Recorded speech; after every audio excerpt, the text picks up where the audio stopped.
You are listening to Love Your Practice with Dr. Laura Mock. I'm a general dentist, a practice owner, and a certified life coach. I teach women who own dental practices to lead with intention and literally fall in love with their businesses. Keep listening and you will see how learning to love your practice turns into loving your life too.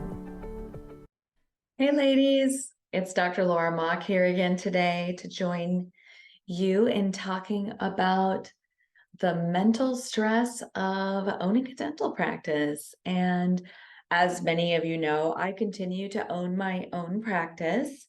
I have owned it now for almost 15 years, if you can believe that. And it's been a journey.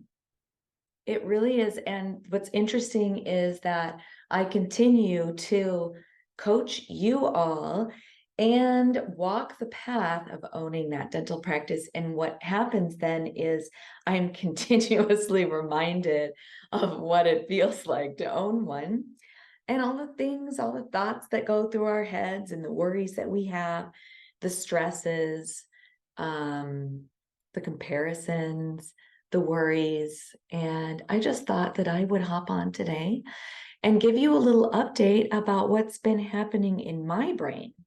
Because as you know, I love to tell you what I struggle with as just a really good way to demonstrate how coaching can help a lady who owns her own dental practice. So to bring you up to speed, it is the end of 2023. You'll probably hear this in January 2024. And I have completed my clinical days for the year. And as some of you might recall, 18 months ago, I transitioned my practice. So it was getting pretty big and fairly insurance dependent. And I went ahead and I basically went to fee for service, almost cold turkey. And you can hear about the process of how I did that in previous episodes if you want to listen. And I would say that at first it was going really well.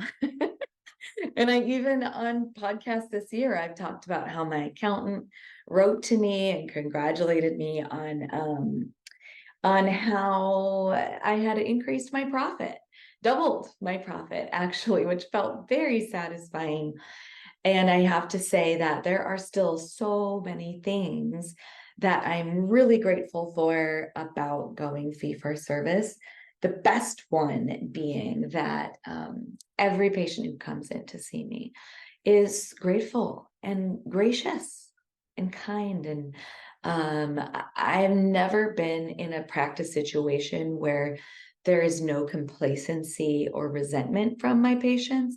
Everyone who's there is there because they want to see me and not because their insurance covers coming to see me. So that part's been great. And what I want to talk to you today about is the hard parts, especially in the second half of 2023. I noticed a significant slowdown starting in about September. And the slowdown really kept on going through a lot of December. We finally started getting more new patient phone calls near that second half of December. But in the meantime, what I saw was a drastic reduction in new patients and revenue. And that created a lot of opportunities for me to look at what happens when a woman is nervous about her practice. So that's what I'm going to tell you about today. So the first time that I noticed we were having a slowdown was when I opened my bank account and I was like, oh, we're running out of money here. What's going on here? And I opened up my books, my my appointment book, and I was like, yeah, I guess it has been pretty slow lately. And it was amazing to me looking back how quickly my brain went from, gosh, we're having a slow month to, my practice is about to fail. It was almost instant. And these are the types of thoughts that I was having. I was picturing people talking about the practice in a critical way. I was picturing people saying, well, they don't take our insurance anymore. And I was telling myself, well, I mean, I am the only fee-for-service practice in the county, and I don't even know how many are in the state, but it's not very many. And I was thinking to myself, they can literally go anywhere else. So they're all just finally figuring out that they don't have to see me and write this check when they come in. I was also thinking about the economics of the time and picturing the slowdown in the economy, picturing a lot the rising interest rates and in inflation and how it's getting harder for families to just pay for their day-to-day things. And like in that way, just kind of like picturing this slow diminishing of the practice and how I would slowly get pushed out of business because of economic factors. This thought process led me down a very unpleasant couple of months where I would wake up in the middle of the night and I would have panicky feelings. I would think, I've ruined it all. I would think, now I'm not going to be able to retire when I want to. I would think about how interest rates are so much higher. So if I have to borrow money to pay the payroll or to pay my expenses, then I'm gonna basically just run my practice into the ground. And what's interesting is, as I was having those thoughts, I didn't look back and reflect on my intention when I dropped the insurance companies and how I had thought to myself, if this practice slows down, it will be okay. I remember telling myself that it would take a while before I'd actually run out of money. And that before, when I was making my plans, I said to myself, I can rebuild this practice if it's small. And the reason that I can do that is because, number one, I have amazing skills with my patients. Number two, I do have an amazing team. And when I was in the spirally danger brain scarcity mindset that I got stuck in at the time that my books and my bank accounts got smaller, I was not able to automatically recall that that contingency plan that I had made. Instead, I was just stuck in the negativity. And I want to point this out to you because I want you to see how natural and normal it is for all of us to be worrying about our practice.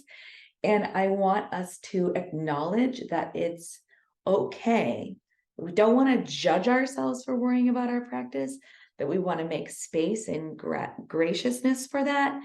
And also to just recognize that it is sort of like our natural state to be worrying about things. Because, and I've said this before, our brain is trained not just in this life that we've lived, but in evolution and in the way that the human brain has processed it, not processed, has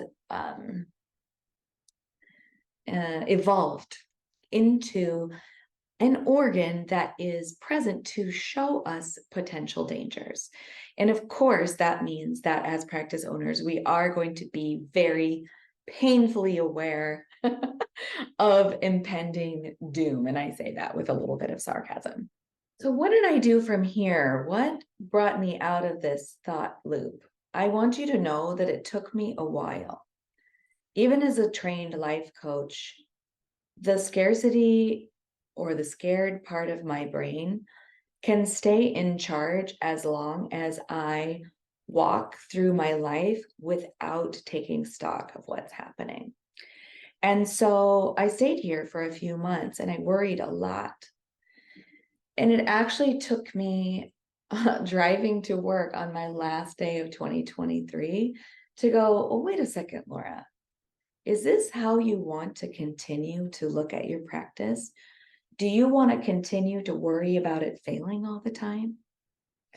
Because the truth of the matter is that your practice is your practice, and the number of collections that you have is a fact. It's a solid number, and you have been interpreting it according to the default circuitry of your brain. And that has affected your life, and it's affected how you enjoy your practice and also how you picture the future. So, Laura, you can stay where you're at, or you can choose to look at it a new way. And I could feel the resistance in choosing to look at it a new way because it felt like it was safer to stay in the scared place. Have any of you ever been like that? I would love to hear from you when you have experienced feeling like it was safer to stay afraid.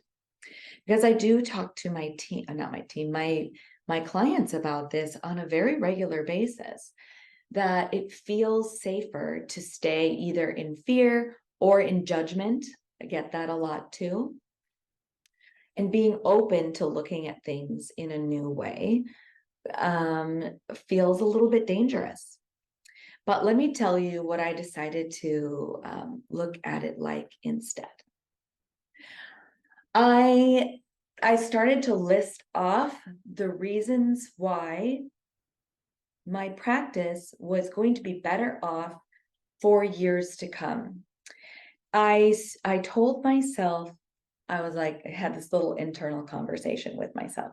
Look, Laura, yes, this is a year where you have had fewer collections, isn't it?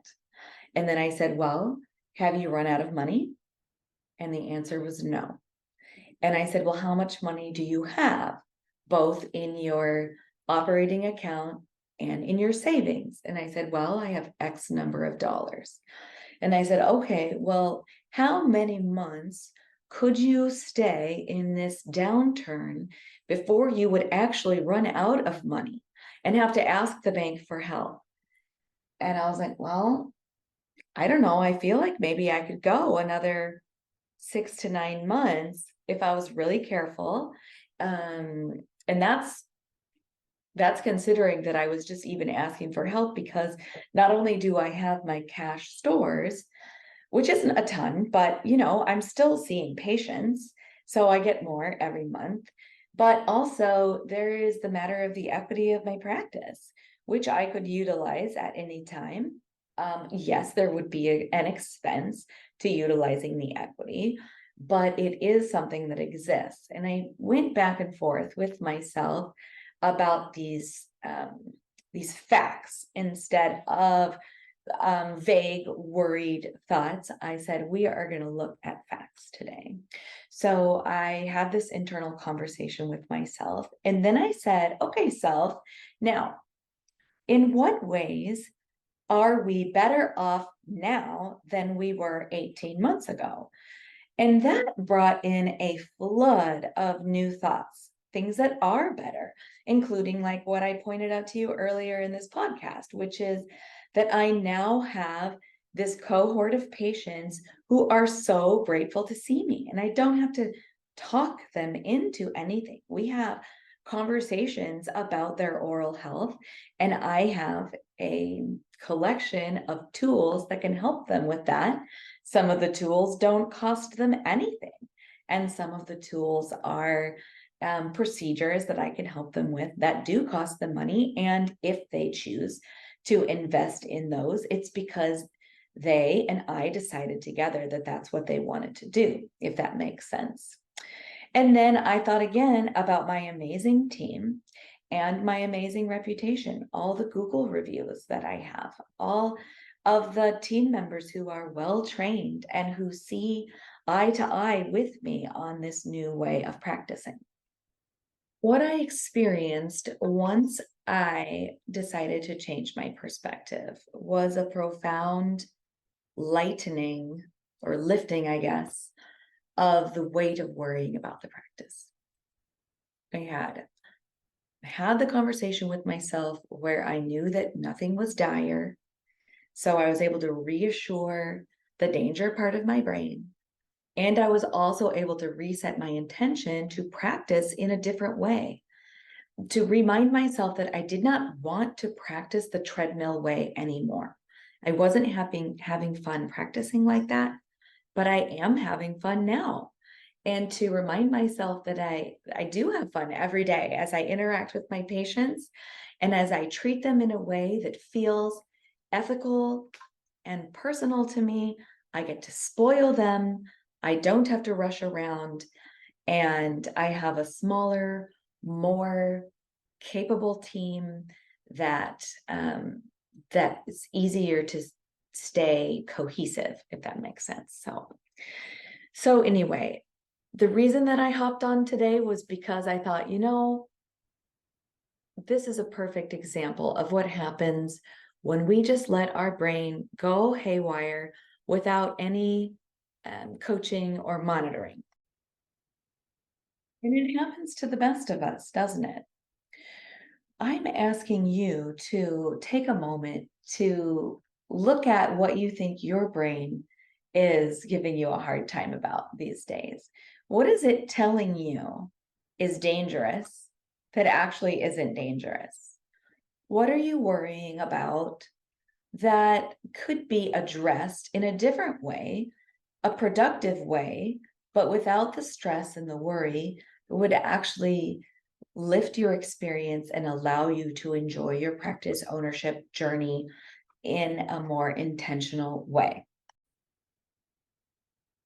I hope that that thought exercise is helpful for you like it was for me.